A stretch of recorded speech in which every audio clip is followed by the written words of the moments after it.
Hello, friends. Welcome to the LeggLife podcast. My name is Adam. My name is Sherri. Sherri Beth, what episode are we on? Number 16. And Sweet 16. Sweet 16. A baker's dozen. Okay. It may be episode number 16, but I have a feeling this may be episode number 1 in Sherri's heart. Well, What do you think? Or is it going to be like your least favorite one?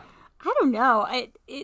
It's going to be interesting. So today, you guys, we know that last week was like a heavy topic. We knew that there was a lot. And so we thought we need something a little bit lighter. Last night we were having a discussion. I don't know if this is lighter. Well, for me, it's going to be easy.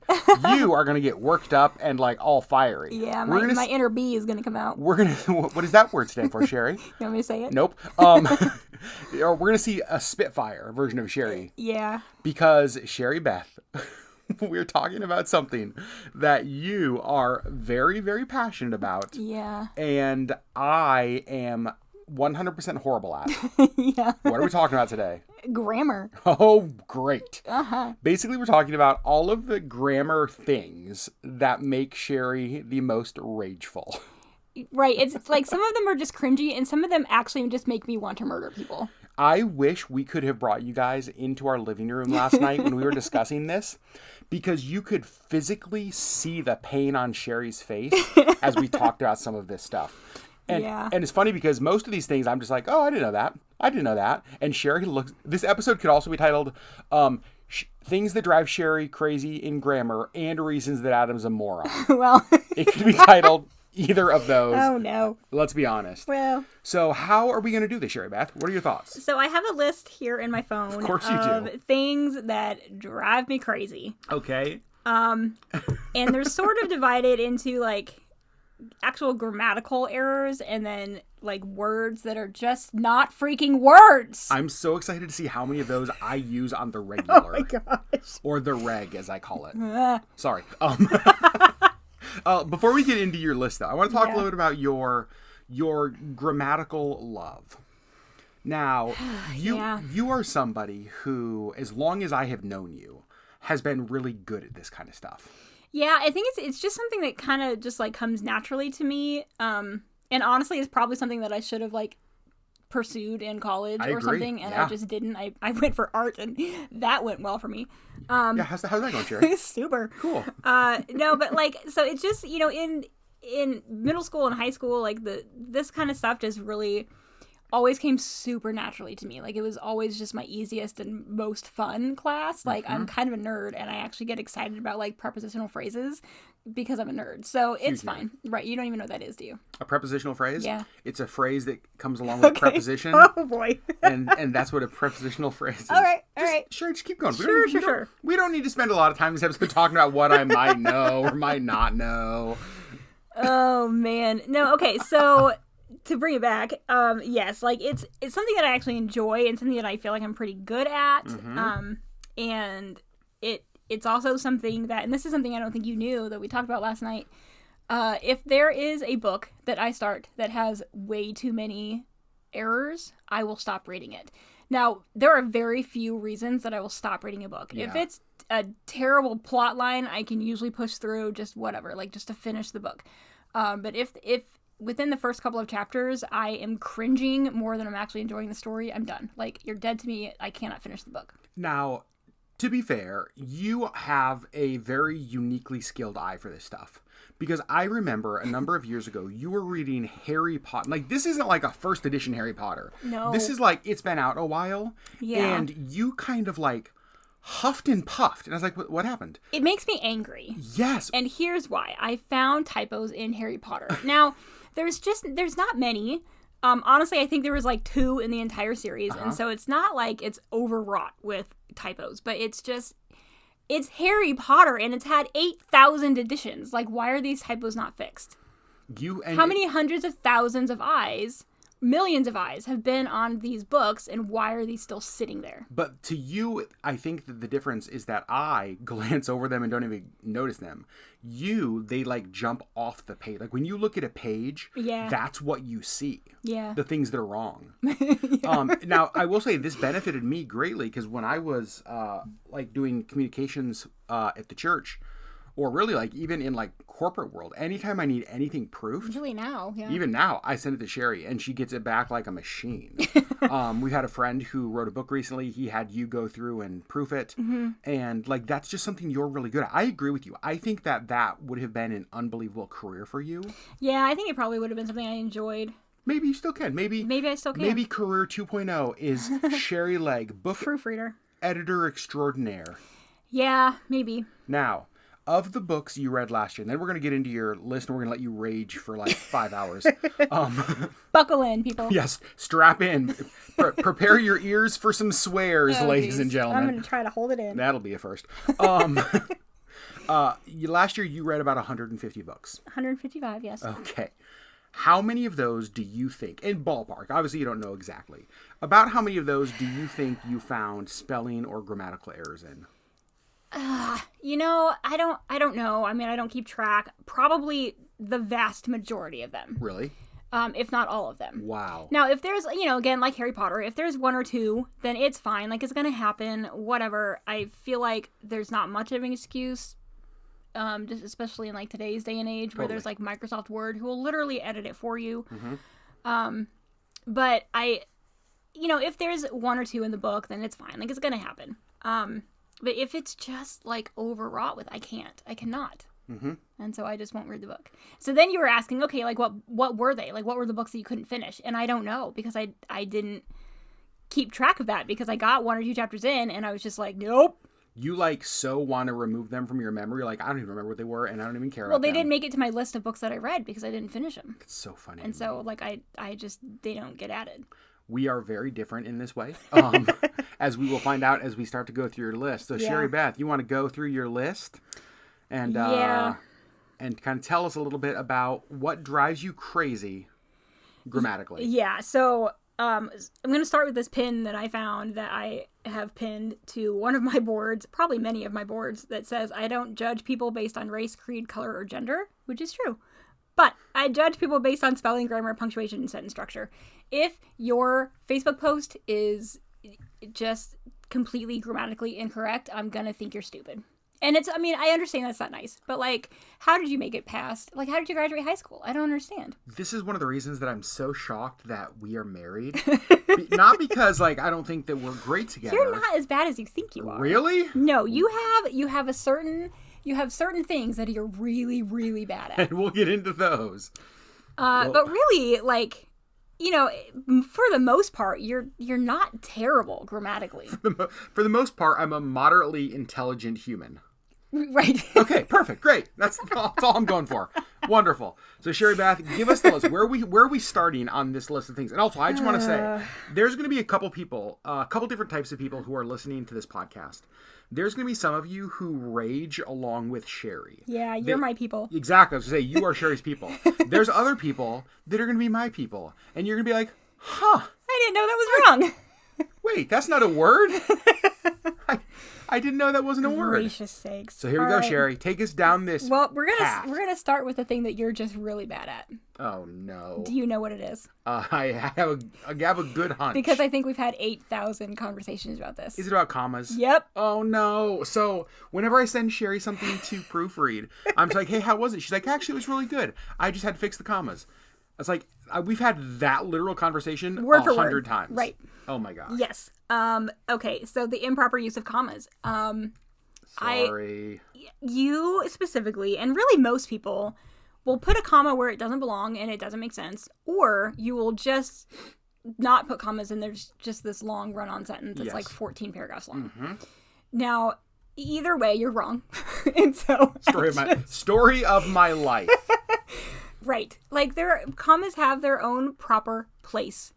And I don't know if we need to really get into where and why. I don't think so. I think we'll just stick with why what drives me crazy. You know what's really funny though about commas with me? So I have installed Grammarly. Some of you guys will know Grammarly, the kind of the web app, and it's become like a best friend of mine. But it's so funny because when Grammarly is correcting me, I would say at least 75% of the time, what it comes back with is I either need to add a comma or remove a comma. Right. Like, you just put them in places that don't make sense. I really don't do horrible on other stuff. I just either like, you don't put them where they need them, or you put them where they don't need them. It's like, if I could flip where I put commas and not add them in places, great. I'd be perfect. Right. Yep. Yeah, commas. Yeah. Yeah, sorry about that, Sherri. And kind of keeping in that theme, semicolons. Okay, I don't know exactly like all of the rules around a semicolon, but here's what I know about them. I'm only familiar with them, I should say, from school, but because of their popularity in tattoos of people who have dealt with like suicidal ideations or even attempted suicide, but who have survived.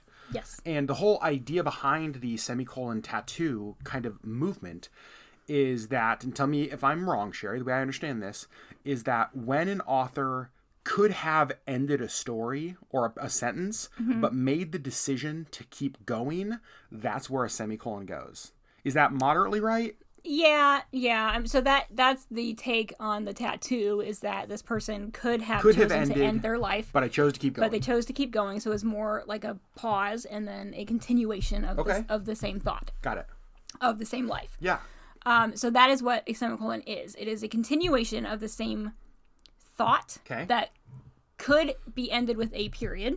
Yep. And then continued with a different, like the same thought. Or you can just put a semicolon in there, not a comma, but a semicolon, and it will be the same thought, but a different section, I guess, sort of. So what is it about the semicolon that, like, bothers you? Is it the fact that they're used too much, or they're never used, or...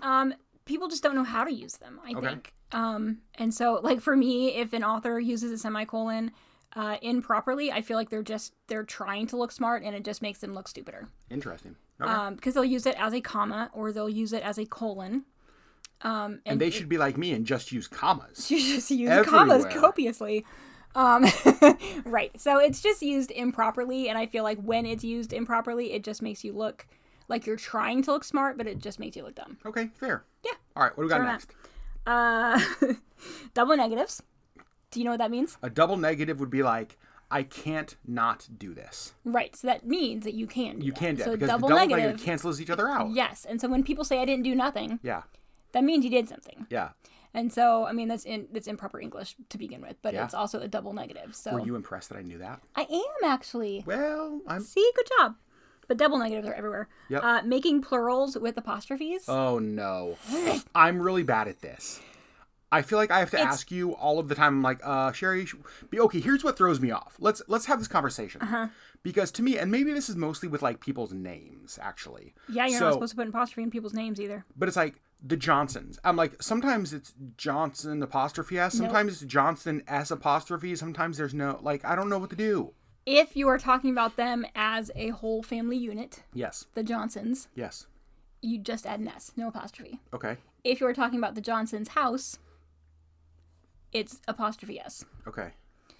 Because it's possessive. Wow. So I don't like, this is where it's just going to get way too complicated, and I'm not going to explain it all, but if you are just making something plural, never use an apostrophe, because that doesn't make it plural. It makes it possessive. Interesting. Yeah. You're being very possessive. Oh, okay.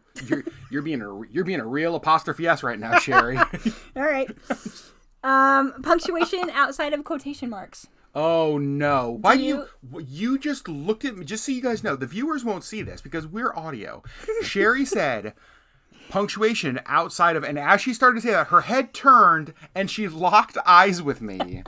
Because you're so pretty. That's you are comma lying right now, okay? You are comma lying. Improper use, but okay. you are totally not never lying. Okay. Okay, talk to me about this, because this is another thing I'm terrible at. Okay, quotation marks always go outside. Okay. Outside. So if you are, not when I type, they don't. Well, okay, they should. Oh. So if you say, this is what Missy said, and she said meow. So you're going to put quotations at the beginning of meow, period, quotation marks. So there's never punctuation after a quotation mark? No, you do not ever do a quotation and then a period or an exclamation. Like, it's always after. Like, the quotation is always after. Okay, wow. Okay, had no clue. Great. Yep. I will not forget that from this point. Yes, you probably will. I guarantee I will. Okay, this one is just more funny to me. It's cringy, but it's just like everybody does it, so it's just kind of one of those accepted. Like you are a moron, but it's more accepted. If you say you could care less. Oh, I do this. I'm sorry. The proper use is could not care less. Because if you could care less, right, then you have cares. If there are 0 cares, then you could not care less. Yeah.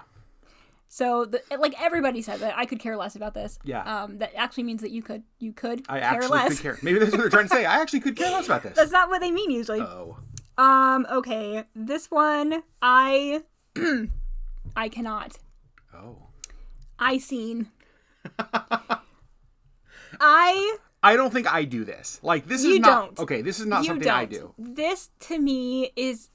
And I'm sorry if I'm going to offend people. It's ignorance. It's just plain ignorance. And it drives me crazy. And again, with the Pinterest, because it's amazing, I have pinned this that says, when you say I seen, I assume you won't finish that sentence with the inside of a book.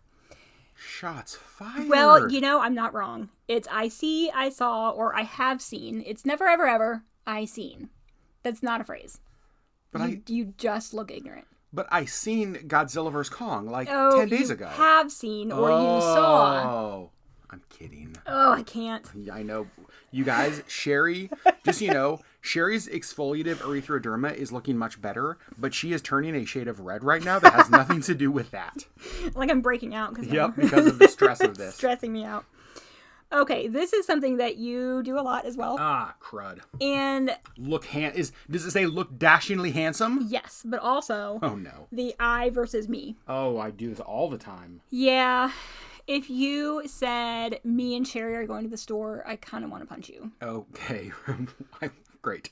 You want to punch me a lot, apparently. That's never ever ever how you say it.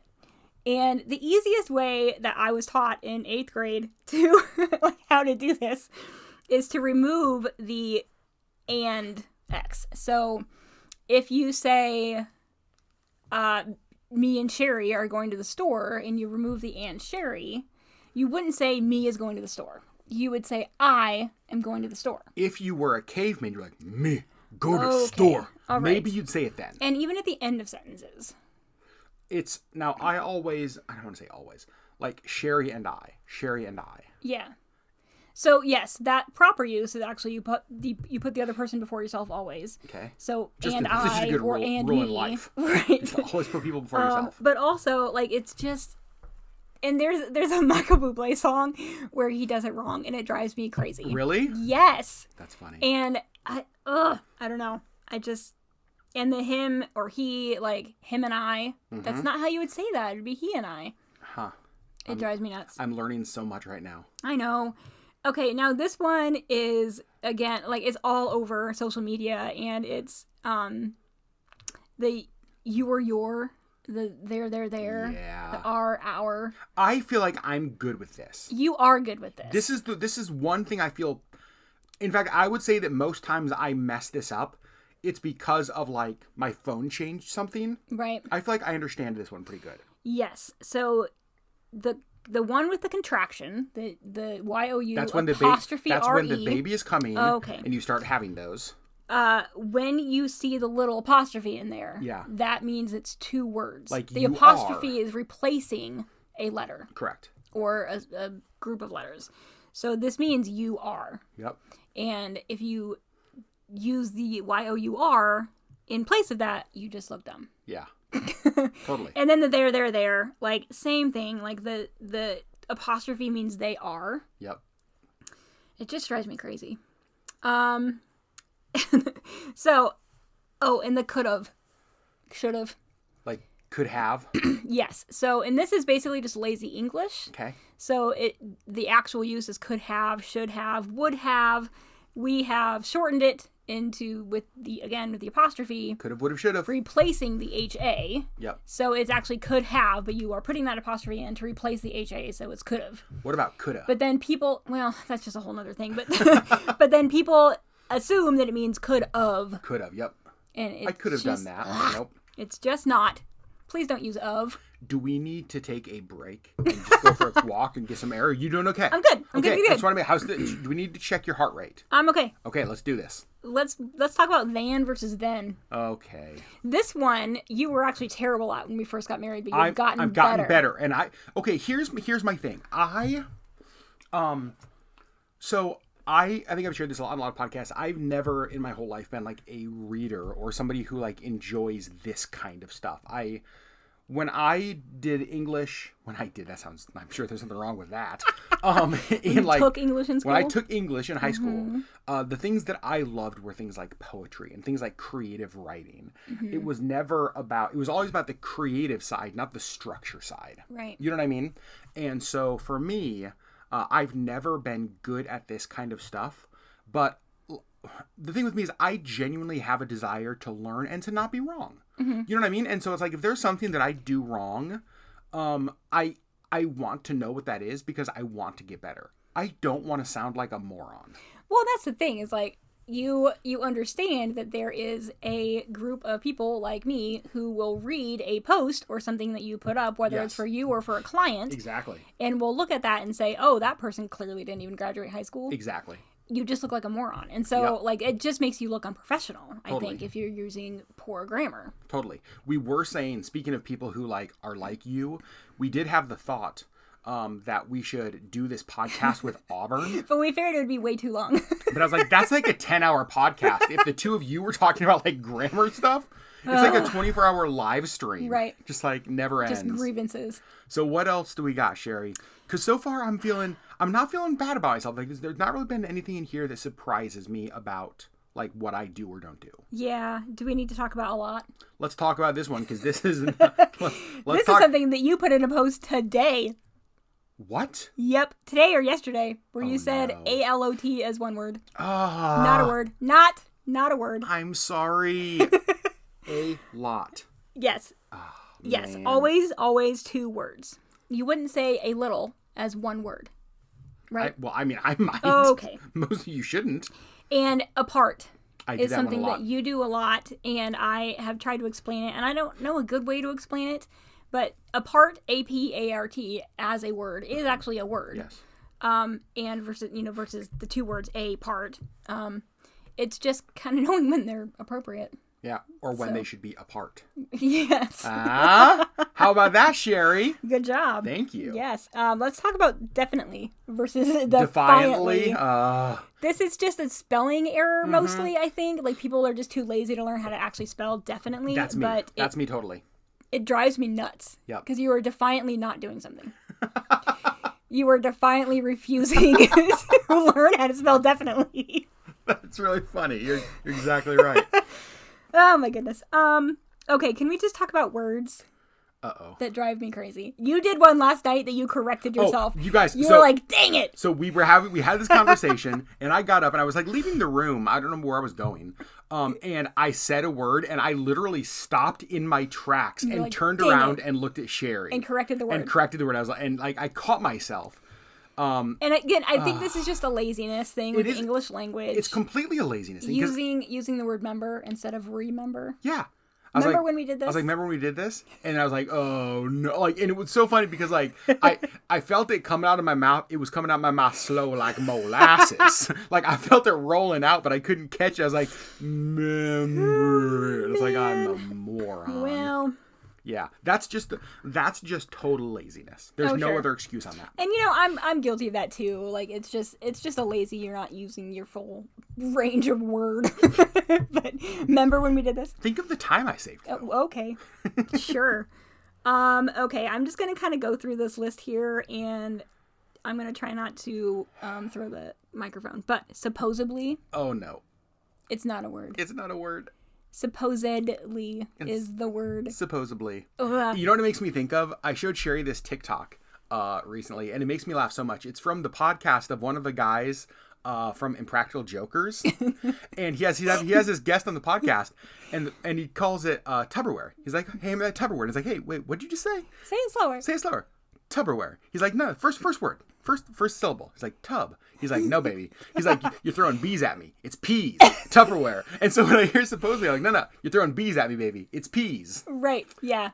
Oh, goodness gracious. Espresso or escape. Oh, yeah. It's not. That's not how you say that. Espresso, escape. Espresso or escape. Okay. Axe instead of ask. I want to ask you a question. Want to ask you a question? I do have a question, though. Not a word. But here's the thing. Because, and so Sherri's sister, brother-in-law Eric, they both are very, very, I mean, honestly, some of the smartest people we know. Correct. And he actually intelligent. Yeah, it's like if they're wherever with them, if they want to like play a game, I make sure it's not an intelligence game. I'm like Pictionary. Come on, like something like I'm not playing Trivial Pursuit. But one of the things that he studied, I think his doctorate might be in like computational linguistics. Computational. I was close, and that's really what. And matters. that might be wrong, Eric. You can correct us. It's something. It's something like that. And math for language. I remember having a conversation with him, or him sending us a video about dictation around the country. Yeah. In different parts of the country. And so I wonder how much of this is the reality that in different parts of the country where speech is different, there's just right? different dialects, really. Yeah. And so like I know I hear like axe in different parts of the country. Yeah. You know, where that's just how it's said. The word is ask. Right. But because of the dialect in that country, yes, that's or probably in that true. area. And so I just want to point that out, that some of these things may be regional. Yeah. You know what I mean? I have non-regional diction. You do have non-regional diction. Also, you know what movie that's from? Let us know. I actually do know who that's from. Yeah. It is from Miss Congeniality. No, it's not. Dang it! Here's my thing. I wanted to be so confident that maybe I could slide a fake answer through because I really thought that it was. It's really not. What is it? Do you know? No idea. I can't remember the name of the movie. Well. But it has Will Ferrell and Christina Applegate. What's the movie that he's like the news anchor? Oh, Anchorman? Anchorman. Oh, yeah. Yeah. Wow. She practices her non-regional diction, which makes me laugh. Okay. That's right. Sorry. That was we both looked like fools there. That was a rabbit trail. I don't know how we got there. Sorry. Okay. Let's talk about nuclear. You mean nuclear? Yes, that is what I mean. I mess this one up a lot. Yeah, you do. I know. Nuclear is not a word. Here's the thing, and I'm just going to put this out there for the world to hear right now. And you're wrong. No, yes, I know that. But I want to say to you and to all of our friends who are listening that I will use a wrong word or a wrong phrase. I just want to say right now, put it publicly, I am very, truly sorry. Like, it is not my intent to annoy the crap out of you by not knowing the English language. I am very sorry on behalf of myself and all of the other grammatical morons out there. I apologize on our behalf. Well, thank you. We grovel at your feet. Okay. At least it'll gravel at our feet. We gravel at your feet. Oh my gosh. Nuclear. Okay. Ugh. Irregardless, you use all the time. I'm so sorry. It's not a word. It's not. It's literally not a word. We're gonna get into literally. We're gonna get into literally in a minute. Irregardless is not a word. Neither is supposedly or espresso or nuclear. You know what's funny is that like in my mind, irregardless is completely a word. And so like I know I hear you saying that it's not a word, but I'm just kind of like because it's so overused, but it's actually not a word. I don't know. Oh goodness. Okay, so unthaw you use a lot too. We're gonna unthaw this. Oh yeah. Oh yeah, because that would be to freeze it. Sure. Yep. Maybe that's what I'm trying to say. I'm like, hey, sure, I'm just gonna put this in the freezer and unthaw. No, but that's not what you're trying to say. Dang it. Trying to. When you remove things from the freezer to thaw them, you were trying to unfreeze them. Okay, hold on. This is the first time this whole podcast that I'm just like, oh crap. Because everything else up to this point, I've been like, yep, I knew that. Yep, I expected that. And this is when I'm just like, okay, now you're hitting me where it hurts, Sherri. Because unthaw is not a word or a concept. I'm so sorry. I feel like I need to like write letters to all of my friends and just be like, I've had a coming to Jesus moment. My eyes have been open. I'm really sorry. Okay. So when you see the abbreviation ETC at the end of a sentence, what does that mean? Etc. Like, etc., etc., etc. What does it mean, though? It means to keep going. It's like, I gave you a list of 3 things, and I could keep going, but it's like just a continuation of the same stuff. Okay. But how do you say that word? Etc.? Yeah. You actually say it right. What do you mean? So many people say etc. Etc., etc., etc. Okay. With a k I will say, now that I say it sound. like that, I probably also say it like that sometimes. It's Etc., actually- etc., etc., etc. Right. The abbreviation is ETC because those are the first 3 letters of the word, etc. Etc. Okay. Yep. But here's the real question. You said it correctly, though. But the meaning of the word, did I have that correctly? Yeah. Oh, man. You're like so smart. I'm so smart. Okay, so that's mostly what I had. I have a few other, like, 2 versus 2, TO versus TOO. Okay, can we talk about this one for a second? Yeah. This one is hard for me, and I feel dumb because it's hard for me. So if I'm going, like, I'm going to go to the store. Mm-hmm. That is TOO. That is 1 O. Damn it. TOO means also. Oh. Wait. You're not going also the store. What if I was going to the store too? Okay. Then yes. Then yes. Then yes. The end of that sentence, yes. So you're saying I was kind of right. Well, no. And what else did I have on here? Oh, lose versus loose. Yep. LOSE versus LOOSE. Yep. Yes. One means that you lost something. That's LOSE. Yep. And one means that you're giving it space, or you need it to have space. Got it. Loose. Wiggle room. Or, like, the presence of not many morals. Well, okay. Right? Something is loose. There we go. Yep, exactly. For the presence of not many morals. Right. Okay. Okay, so I didn't really have, I mean, a few other, like, yeah, but, like, that's really, it just, when I come across those, and if your book has most of those, You're done. I am done, and I will not read your book, and I will tell other people never to read your book, and then you will not be an author. Okay, so I have some, that's true. Don't quit your day job. Because you are almost at 500 subscribers, or 500 followers over on Sherri's Bookshelf. Is that right? Killing it. Better look, the literary All world. 500. Yep, better look out. Okay, so I have a question about some of these for you. Yeah. Because a lot of them, like irregardless or nuclear, how often are those things written? You see them in books, or as opposed to those are things that are, like, said verbally? I feel like those kinds of words are actually said verbally. Like, the words that I have issue with are usually verbal. Because people just say them wrong. Yeah.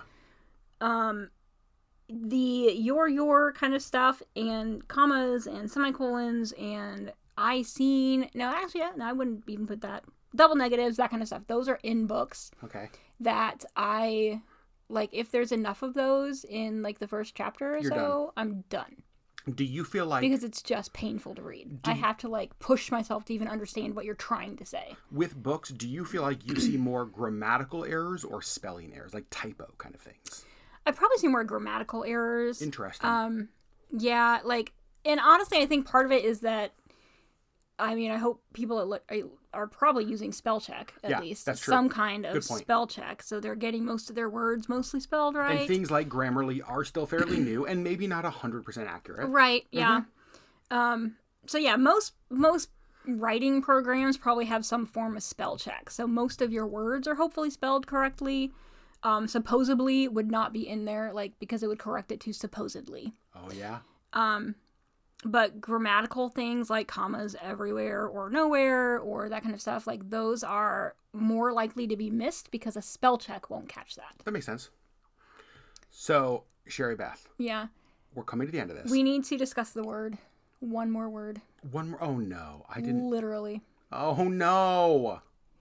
You're not bad at this. Unless you're trying to be. Well, that's what I was just going to say. When I'm bad at this, I'm intentionally trying to be a goofball. Right. But when people are so serious, like, I literally died. No, you for sure didn't. You literally didn't. You literally didn't. Yeah, like, the use of the word literally means actually, or a strict sense of the word. And so, like, you can't use the word literally unless that's actually what you're trying to say. It's like, I literally lost my mind. It's like, okay, I'm literally going to lose mine if you keep saying Right. Right? Like, that's, yeah. Like, you are literally dumb. That is one of those things that actually jumps out at me. Yeah. Like, I feel like I have a good use of that word. And it's overused. Oh my gosh, it's everywhere. Literally is used literally all everywhere. of the time. Like, literally all of the time. And it drives me crazy. But, Sherri, we are literally going to start wrapping up the podcast. We are, yeah. So that was the correct use of that word.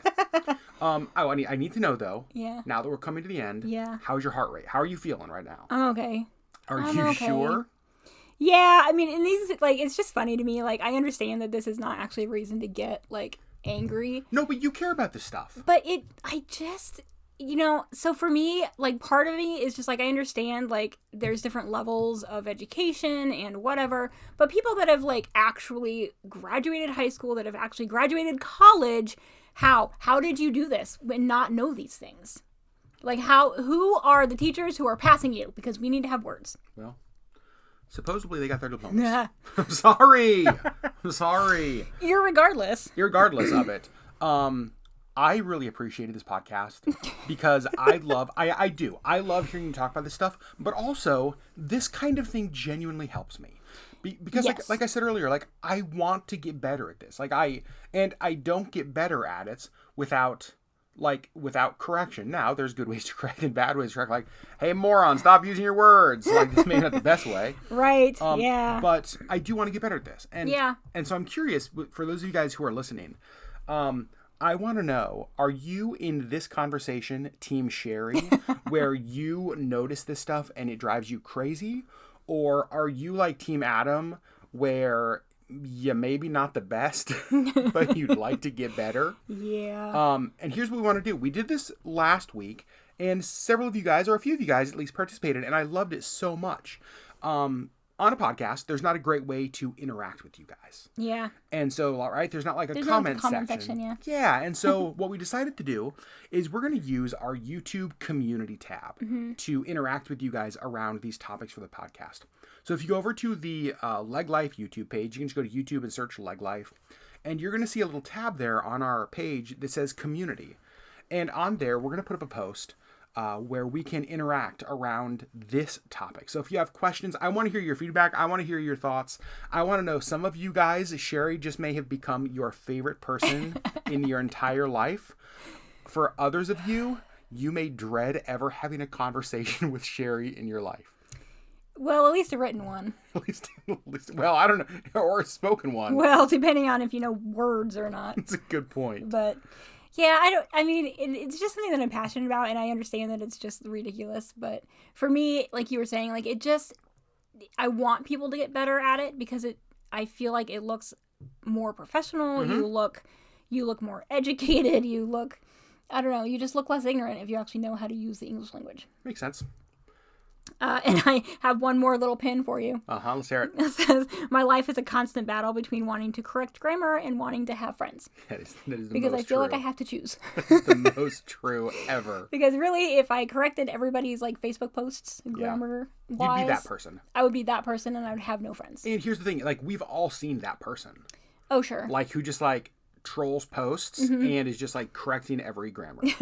I kind of want to be that person. Well, don't be that person. But I please. kind of don't want to be that person because I do actually enjoy having friends. I do appreciate though when you text me and you're like, hey, you might want to change this. Yeah. Like, thanks, Sherri. Yeah. Appreciate you. I have benefited from your skills in this area, so I'm thankful for this. I'm glad. So I'm not like just completely obnoxious. No, and like I said, some of this probably is that I have a desire to learn. Yeah. You know what I mean? Like I genuinely care. I care about this. Right. I care about this. And I'm willing to admit that like this is a lot of this stuff that I just don't know. Yeah. And so when you don't know something, sometimes you need someone else to help you learn the things you don't know. Right. You don't know what you don't know. You don't know what you don't know. Mm-hmm. And so like you help me learn this stuff. Yeah. And I appreciate because you also have like you do it in a way that is helpful. You don't just come out like guns blazing, like stop being stupid, right? Like you do it in a I'm usually like, hey, way. why do we want to change this? Yeah, just so you know, here's the correct way to do this. You just posted a Facebook post for a client, and there were 11 things in there that are not actual words in the English language. Like, oh, I should look at that. Cool. All right. Great. So, friends, head on over to the community tab on YouTube. Interact with us around this. We want to hear your thoughts. As always, thanks so much for listening to episode number 16. Yeah. And it's really cool because we crossed 6,000 listens on our podcast. Wowzers. Which is really fun. Which is also not a word. What? Wowzers. I just use a word. It's not a word. It's wow, okay. Sherri. Whoops. Wowzers, Sherri. Wowzers. Right now, you just lost all credibility. I did. With all everybody. So friends, thanks for listening. We love you guys so much. Appreciate you joining us here on the podcast. Remember, you can connect with us over on the LeggLife YouTube channel. You can connect with us on Instagram at LeggLifeAK and over on Facebook. Would love to interact with you guys in any of those places. And once again, at the end of every podcast, we just want to thank our patrons, those who support us over on the Patreon platform, who financially make everything that we do as a part of LeggLife possible. You guys are the engine behind all of this, and we appreciate it so much. So friends, thank you so much for listening, and we'll see you on the next LeggLife podcast. Supposedly. Yeah.